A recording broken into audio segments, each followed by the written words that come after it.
Hello friends, എല്ലാവർക്കും ഒരു പുതിയ വീഡിയോയിലേക്ക് സ്വാഗതം. It's me Akhil Satheesh and welcome to Akhil Satheesh world. ഏറ്റവും പുതിയ അപ്ഡേറ്റുകൾക്കും ഇനി അങ്ങോട്ടുള്ള വിദ്യാഭ്യാസ വാർത്തകൾക്കും ഒക്കെ ആയിട്ട് മറക്കേണ്ട ചാനൽ ഇപ്പോൾ തന്നെ സബ്സ്ക്രൈബ് ചെയ്ത് ചെയ്യുക. അപ്പോൾ കാര്യത്തിലേക്ക് തന്നെ കിടക്കാം. വിദ്യാർത്ഥികൾക്ക് വളരെ ഉപകാരപ്രദമായിട്ടുള്ള പ്രധാനപ്പെട്ട 3 അപ്ഡേറ്റുകളാണ്.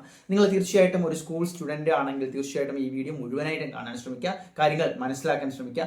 ഒന്നാമത്തെ കാര്യം ഓൾ പാസുമായി ബന്ധപ്പെട്ട ഒരു അപ്ഡേറ്റ് തന്നെയാണ്. അതായത് നമ്മൾ പറഞ്ഞിരുന്നു 9ാം ക്ലാസ് വരെ ഇത്തവണ ചില്ലറ കളികളൊന്നും നടക്കില്ല. ഓൾ പാസ് എന്ന് പറയുന്ന ഒരു കാര്യം നമ്മുടെ സർക്കാർ തലത്തിൽ തന്നെ അവതരിപ്പിച്ചിട്ടുണ്ട്. അപ്പോൾ വെറുതെ മാർക്ക് കുറഞ്ഞവരെ എന്നും അടുത്ത ക്ലാസ്സുകളിലേക്ക് വെറുതെ പാസ്സാക്കി വിടില്ല. പക്ഷേ ഇപ്പോൾ വരുന്നൊരു കാര്യം എന്ന് പറയുന്നത് ഈ ഓൾ പാസ് എന്ന് പറയുന്ന സാധനം, അതായത് സമ്പ്രദായം, ക്രൈറ്റീരിയ എന്ന് പറയുന്നത് വിദ്യാർത്ഥികൾക്ക് പഠന നിലവാരം ഉറപ്പാക്കുക എന്ന ലക്ഷ്യത്തോടു കൂടി മുന്നോട്ട് വയ്ക്കുന്നതാണ്. അപ്പോൾ ഒരു സ്കൂളിലെ ഇത്രയധികം വിദ്യാർത്ഥികൾക്ക് 30% കുറവ്, അത് 8ലോ 9ലോ അതുമല്ല 7ലൊക്കെ പഠിക്കുന്ന വിദ്യാർത്ഥികൾക്ക് പരമാവധി പഠന സപ്പോർട്ട് ഈ ഒരു വെക്കേഷൻ സമയത്ത് തന്നെ നടത്തിക്കൊണ്ട് ഈ ക്ലാസ്സിൽ പഠിക്കുന്ന എല്ലാവരെയും അടുത്ത ക്ലാസ്സിലേക്ക് കയറ്റി വിടുന്ന തരത്തിലൊരു പഠന സപ്പോർട്ട് നടത്തിക്കൊണ്ട് റീടെസ്റ്റുകൾ നടത്തി എന്തായാലും എല്ലാവരുടെയും വിജയം ഉറപ്പാക്കണം എന്ന തരത്തിലുള്ള വാർത്തകൾ കൂടിയുണ്ട്. അതായത് നിങ്ങൾ എത്രയൊക്കെ ഉഴപ്പാൻ ശ്രമിച്ചാലും നിങ്ങളുടെ ടീച്ചർമാർ നിങ്ങളെ വിടില്ല എന്നുള്ളതാണ്. അതായത് നിങ്ങൾ ജസ്റ്റ് നിങ്ങളുടെ കുറച്ച് എഫർട്ട് കൂടി ഇട്ട് കഴിഞ്ഞാൽ ഈ തീർച്ചയായിട്ടും 30% എന്നൊക്കെ പറയുന്ന ഓൾ പാസ് ക്രൈറ്റീരിയ ഈസി ആയിട്ട് മറികടക്കാൻ പറ്റും. അതിന് അധ്യാപകരുടെയും അതുപോലെ തന്നെ രക്ഷകർത്താക്കളുടെയും പഠന പിന്തുണ ഉറപ്പാക്കാനും ഇത്തരത്തിലുള്ള തീരുമാനങ്ങളിൽ വന്നിട്ടുണ്ട്.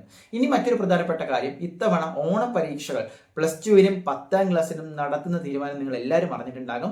അതും ഇത്തവണ പരീക്ഷകൾ കുറച്ചുകൂടി എളുപ്പമാകുമെന്നും വിദ്യാർത്ഥികൾക്ക് അനുകൂലമായ രീതിയിൽ മാറ്റുമെന്ന അപ്ഡേറ്റുകളാണ്. അതിൽ ഏറ്റവും എടുത്ത് പറയാനുള്ളത് +2കാർക്ക് ഈ അധ്യാപകർക്ക് തന്നെയാണ് ഈ ക്വസ്റ്റ്യൻ പേപ്പർ തയ്യാറാക്കാനുള്ള മാർഗനിർദ്ദേശം കൊടുത്തിരിക്കുന്നത്. അതുകൊണ്ട് തന്നെ SSLC-യിലും അധികം കടുപ്പിക്കില്ല. പക്ഷേ വിദ്യാർത്ഥികൾക്ക് അനുകൂലമായിട്ട് നിങ്ങൾ പഠിച്ചത് തന്നെ വീണ്ടും എത്രത്തോളം നിങ്ങൾ എത്തിയിട്ടുണ്ട്, നിങ്ങളുടെ ലെവൽ സ്വന്തമായിട്ട് മനസ്സിലാക്കുന്നതിന് തരത്തിലുള്ള ഒരു സംവിധാനമായിരിക്കും ഇത്തവണ ഓണപരീക്ഷകൾ. അല്ലാതെ പരീക്ഷണമാവുകയോ കുഴപ്പിക്കുകയോ ഇല്ല എന്നുകൂടി നിങ്ങൾ മനസ്സിലാക്കുക. ഇനി വേറൊരു പ്രധാനപ്പെട്ട അപ്ഡേറ്റ് അവധിയുമായി ബന്ധപ്പെട്ട് തന്നെയാണ്. ഈ അവധിയുടെ ചർച്ചകൾ ചൂടുപിടിപ്പിക്കുമ്പോൾ നിലവിൽ പല എതിരെയുള്ള അഭിപ്രായങ്ങളും വരുന്നുണ്ട്. അതായത് ഈ മഴക്കാലത്തിലേക്ക് അവധി മാറ്റിക്കഴിഞ്ഞാൽ വിദ്യാർത്ഥികൾക്ക് വേനൽ അവധിക്കാലത്ത് സ്കൂളുകളിൽ പോകുന്നതിന് വളരെയധികം ബുദ്ധിമുട്ടുകൾ ഉണ്ടാകും. ഇൻ കേസ് അത് ഓൺലൈൻ ക്ലാസ് വയ്ക്കുകയാണെങ്കിലും അത് വിദ്യാർത്ഥികളുടെ പഠന നിലവാരത്തെ ബാധിക്കും. അതായത് പരീക്ഷകൾ കഴിഞ്ഞ് അടുത്ത ക്ലാസ്സിലേക്ക് കയറുമ്പോൾ തന്നെ ഓൺലൈൻ ക്ലാസ്സുകൾ അല്ലെങ്കിൽ കൂടുതലായിട്ട് കംപ്ലീറ്റ് ഷെഡ്യൂൾ തന്നെ മാറ്റേണ്ടി വരും. അത് പ്രാക്ടിക്കലി ഇപ്പോൾ പോസിബിളും അല്ല. എന്തായാലും അതിലൊരു അന്തിമ തീരുമാനം ചർച്ചകളൊക്കെ കഴിഞ്ഞ് ഉടൻ തന്നെ നമ്മൾ പ്രതീക്ഷിക്കുന്നു.